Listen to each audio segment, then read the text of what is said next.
नमस्ते, मैं हूं अंकित सिंह गोंडा और आज मैं लाइव आया हूं काफ़ी दिनों बाद अपने ब्लॉग पे। और दोस्तों, मैं इसलिए आज आया हूं क्योंकि आज देश में बहुत बड़ा बवाल मचा हुआ है। बवाल किस बात की है, इस बात की जानकारी को मैं थोड़ा सा आपका ध्यान खींचना चाहूँगा। बात है आज की और कल से जंतर मंतर पर बैठे प्रदर्शनकारियों की, जो कि बेहद बेबुनियाद है। हमारे माननीय नेताजी के ऊपर जो भी आरोप लगाए जा रहे हैं, वो उन्होंने डंके के चोट पर कहा है कि मैं फांसी पर उतर जाऊंगा अगर एक भी आरोप सिद्ध हुआ तो। वैसे मैं आप लोगों की जानकारी के लिए बता दूं कि माननीय नेताजी जो पूर्वांचल की गौरव और शान है, उनके बारे में ऐसी बातें करना और कहना, ये मेरे लिए, मेरे मुखार बिंद से निकल रहे शब्दों के लिए, ये बिल्कुल ही इस तरह अभिशाप की तरह है।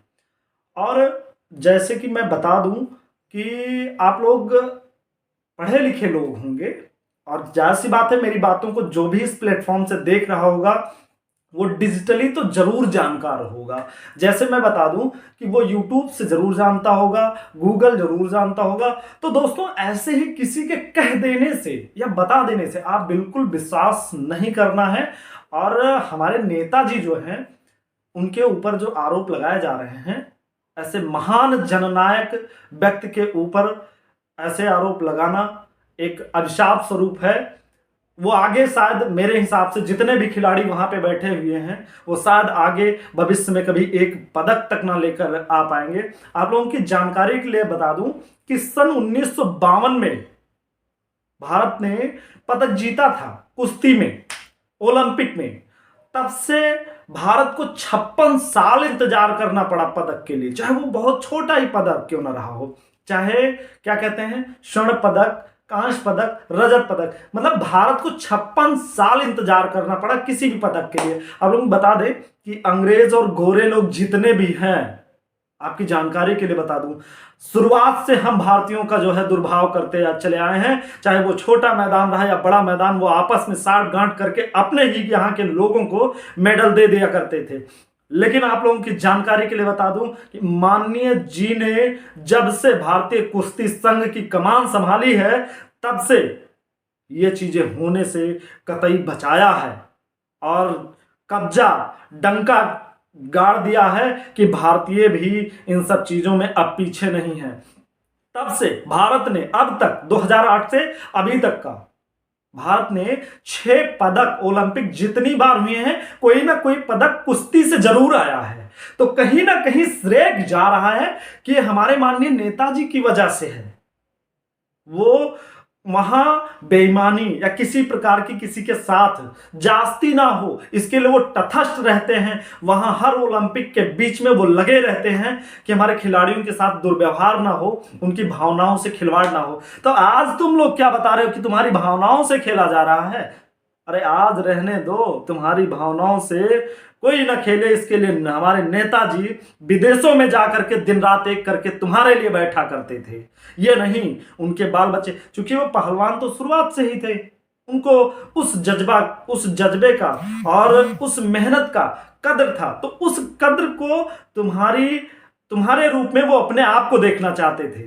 तो कुल मिलाकर के आप लोग भी पढ़े लिखे लोग हैं, हमारे आम जनमानस जो भी सुन रहे हैं, किसी भी प्लेटफॉर्म से कहीं से भी सुन रहे हो, तो ये जरूर ध्यान दीजिएगा कि अभी तक का देश में ऐसा कोई कौन सा चमत्कार नहीं हो रहा था कि देश एकदम पीछे से जा रहा था, कोई पदक नहीं आ रहा था। 56 साल देश को इंतजार करना पड़ा, ये तो अजीब सी बात है। नहीं, मेरा मानना है कि वही माननीय नेताजी हैं, सांसद बृजभूषण शरण सिंह, जिनके ऊपर आज ये आरोप लगाया जा रहा है। उन्हीं की वजह से कोई चोरी, बेईमानी, किसी के साथ जास्ती, किसी खिलाड़ी के साथ दुर्व्यवहार ना हो, दुर्भाव ना हो, कोई कुछ भी तरीके से उनके साथ की बेईमानी ना कर सके, इसीलिए वो तटस्थ रहे और हर एक देश में, हर एक ओलंपिक में वो लगे रहे।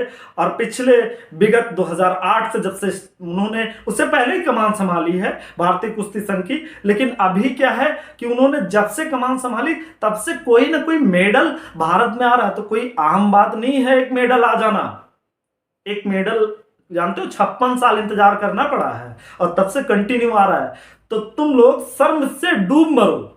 तुम्हारे लिए इससे ज्यादा मतलब शर्म से चुल्लू भर पानी में डूब मरो, इससे ज्यादा और शर्म की बात नहीं हो सकती। उस व्यक्ति के ऊपर तुम उंगली उठा रहे हो जो तुम्हारे लिए कहां से कहां तक का अपना समय, वो इतने व्यस्त व्यक्ति हैं, अपने पूरे मंडल की देख रेख वो स्वयं करते हैं, आम लोगों के बीच में वो अकेले घर घर जाते हैं। इतनी जिम्मेदारी सांसद, विधायक, ब्लॉक प्रमुख अन्य लोगों को डील करते, अन्य लोगों को, लाखों करोड़ों लोगों को अपने नजर में समेटे हुए, उनके दुख तकलीफों को देखते हुए, फिर भी अपने खिलाड़ियों के लिए, अपने मतलब, क्योंकि पहलवान तो हमने पहले ही जिक्र किया है, जो तो पहलवान थे, इस वजह से उन्हें क्या था कि वो ये चाहते थे कि खेल से भी इंडिया का नाम किया जा सकता है और बहुत छोटा खेल भी नाम कर सकता है। तो कुश्ती कोई छोटा खेल नहीं था, बट 56 सालों से कोई मेडल नहीं आ रहा था। मुझे नहीं पता था, मैं खुद नहीं जानता था। 2008 में मैं कक्षा 8 में पढ़ रहा था, क्लास 8 में पढ़ रहा था, मुझे नहीं याद है कि कोई मेडल ओलंपिक में भारत को आ रहा है। मैं कभी मतलब ऐसे पढ़ता था, जब टीचर पढ़ाते थे तो ऐसा लगता था कि यार भारत तो सबसे ज्यादा पिछड़ा है यार, कोई पदक ही नहीं, मतलब डूबा हुआ भी एक पदक नहीं आ रहा है। तो मेरा मानना यह है कि कोई चमत्कार ऐसे नहीं होता है, बहुत मेहनत की है माननीय जी ने, अन्य लोगों से मिल करके और अन्य तरीकों से डोनेशन लिया है कि कुश्ती को जागरूक किया जाए, लोगों के अंदर ये जागरूकता लाई जाए।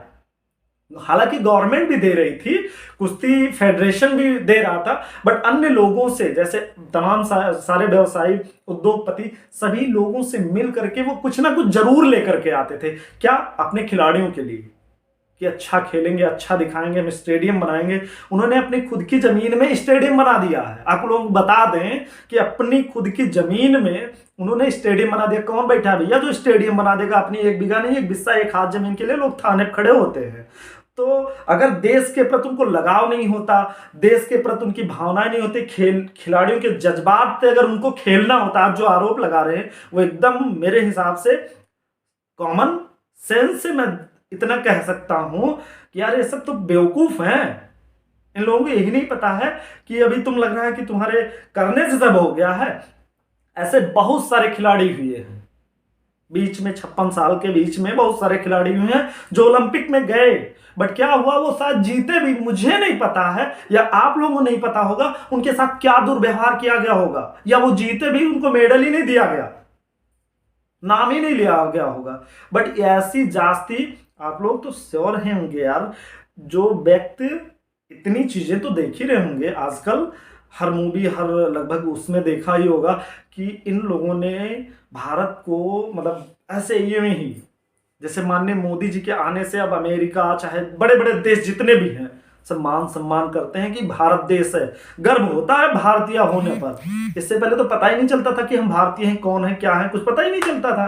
अब क्या है कि चाहे जहां जाते हैं मुझे ऐसा लगता है कि हाँ वो मेरा देश है, मैं भारतीय हूं, गर्व से कहता हूं मैं भारतीय हूं। और हमारा प्रधानमंत्री नरेंद्र मोदी है और माननीय नेताजी सांसद बृजभूषण शरण सिंह एक नई पहचान कुश्ती के माध्यम से पूरे देश को दिला रहे थे। और उनके प्रति ऐसी आपत्तिजनक टिप्पणी या बातें करना ये आपको शोभा नहीं देता। आप भी हमारे देश के गौरव हैं, हमारे देश के शान है, इसलिए आपको ये शोभा नहीं देता। तो समय रहते आप लोग आइए और माननीय नेताजी से माफी मांग करके अपने आप को लग जाइए, और ये मान करके कि सुबह का भूला शाम को घर वापस आ जाता है, कुछ ऐसे ही मान करके आप अगर आते हैं और माफी मांगते हैं तो शायद आपको माफ करके आगे आपको कंटिन्यू रखा जाए। और चूंकि कुश्ती फेडरेशन आपको अस्थायी रूप से बाहर कर ही चुका है, यार ये चीजें आप लोगों को पता होनी चाहिए, बाहर कर ही चुका है। तो अगर अभी आप माफी मांग लेते हैं तो हो सकता है समय रहते भाई अभी एक पदक लेके आए, हो सकता है और पदक लेके आए, चाहे विनेश फोगाट हो, चाहे साक्षी मलिक हो, चाहे मैंने देखा बजरंग पुनिया भी बैठा है। ओ भाई ठीक है, इतना ज्यादा तुम देही दशा मतलब ट्रिक तुम्हारे पास नहीं है, तुम्हें ट्रेनिंग नहीं ले ली है, समझिए बहुत सारी मेहनत है हमारे। ऐसे कहने को तो मैं ओपनली नहीं कर सकता, बट बहुत सारी मेहनत है हमारे माननीय नेताजी की, जो आज आपको एक पदक दिला करके पूरे भारत में तुम्हारी पहचान बना दिया है। क्या जानते हो तुम? और ऐसे ही पहुंच गए जंतर मंतर। लौट आओ मेरे देश के सितारे हो। मैं भी कहता हूं कि एक पदक मिला तुम्हें, भारत देश तुम्हें सलाम करता है। बट ऐसा आपत्तिजनक टिप्पणी हमारे नेताजी के खिलाफ आपको करना अशोभनीय है। तो कृपया विनम्र विनती के साथ आइए और माफी मांगिए हमारे नेताजी से, जिन्होंने आपके लिए अपना समय निकाल करके अपने बीवी बच्चों अन्य चीज अपने गांव देश की जनता को छोड़कर आपके लिए विदेशों में हफ्तों हफ्तों 10-10 दिन बैठे रहे वहां पर। क्यों? तुम्हारे लिए, हमारे भारत देश के लिए, हमारे देश के लिए, हमारे प्रदेश के लिए, हमारे जिले के लिए, हमारे गांव के लिए, मेरे लिए, खुद के लिए। विचार करिएगा आप सभी लोग। और माननीय नेताजी जिंदाबाद कहते हुए आप सभी खिलाड़ियों से निवेदन है, आए और माफी मांगे, पैर पकड़कर। आपको माफ हो सकता है कर दिया जाए। जय हिंद, जय भारत। मेरी बातें यदि बुरी लगी होंगी, किसी के दिल को आघात पहुंचा होगा, व्यक्तिगत कोई ले रहा होगा, तो उसके लिए मैं क्षमा प्रार्थी हूं। मैं अंकित सिंह गोंडा आज माननीय नेताजी का खुले मंच पर समर्थन करता हूं और ये ऐलान करता हूं कि हमारे नेताजी जैसे साफ सुथरे चरित्र के व्यक्ति को ऐसे उंगली उठाना अच्छी बात नहीं है। और पूर्ण रूप से मैं अपने सभी युवाओं से आह्वान करता हूं, एक ट्रेंडिंग चलाया जाए माननीय नेताजी के साथ कि माननीय नेताजी जिंदाबाद, और वो सच छवि के हैं। ये गलत आरोप लगाया जा रहा है। हम सभी अपने क्षेत्र के, अपने जिले के, अपने मंडल के, अपने प्रदेश के युवाओं से आह्वान करता हूं। मैं अंकित सिंह गोंडा विनम्र विनती के साथ यह आपसे कह रहा हूं कि ऐसा व्यक्ति मिलेगा नहीं जिसने गोंडा जिले को नई पहचान दी हो, इस मंडल को नया पहचान दिया हो, इस प्रदेश को नई पहचान दी हो, इस देश को नया पहचान दे दिया कि भारत देश कोई है कि जहां हर वर्ष ऐसे सैकड़ों देश पूरे विश्व, पूरे धरती पे घूम रहे हैं। बट किसी देश को मेडल पाना इतना आसान नहीं होता है। भारत देश को एक नई पहचान दिलाने वाला कोई व्यक्ति है जिसके ऊपर आज उंगली उठ रही है, इसलिए मुझे बोलना पड़ रहा है। मैं भारत देश का एक युवा और जिम्मेदार व्यक्ति होने के नाते उनका समर्थन करता हूं और आप लोगों से भी विनती करता हूं कि आप लोग भी समर्थन करिए हमारे नेता बृजभूषण शरण सिंह का, जिन्होंने जननायक के रूप में हम लोगों के बीच में जन्म लिया है और हम लोगों को एक नई राह दी है कि हाँ, कुश्ती के भी माध्यम से कुछ किया जा सकता है, अपना नाम रोशन किया जा सकता है, अपने माँ बाप का, गुरु का, अपने जिले का, अपने देश का, अपने प्रदेश का, सबका नाम रोशन किया जा सकता है। तो बस सारी बातों को रिटर्न ना करके मैं इतना कहूंगा कि आप लोग धरने पर गलत व्यक्ति के खिलाफ बैठे हैं, जिसने आज तक हार नहीं मानी है, गलत के खिलाफ सदैव खड़ा रहा है। और ये जान लीजिए कि जो आपको एक मेडल मिला है वो उस व्यक्ति की, जितना तुमने कुश्ती के मैदान में मेहनत किया होगा उससे ज्यादा वो व्यक्ति बाहर मेहनत करता है कि तुम्हारे साथ बेईमानी जास्ती ना हो। इसलिए बस आइए और नेताजी के चरणों में झुक के सलाम करिए, नमस्ते करिए और माफ़ी मांगिए। माफ़ कर देंगे तो आपको हो सकता है आगे फिर मौका मिलेगा ही, लेकिन ये अच्छी चीज़ नहीं है। माननीय नेताजी का मैं खुले मन से उनका साथ देता हूं और यह आह्वान करता हूं अपने युवाओं को, ज़्यादा से ज़्यादा ये बातें लोगों के बीच में पहुंचाई जाएं, जानकारी दी जाए, बताया जाए कि अभी तक कोई मेडल वेडल नहीं मिलता था, अब मेडल मिल रहा है तो माननीय नेताजी हैं।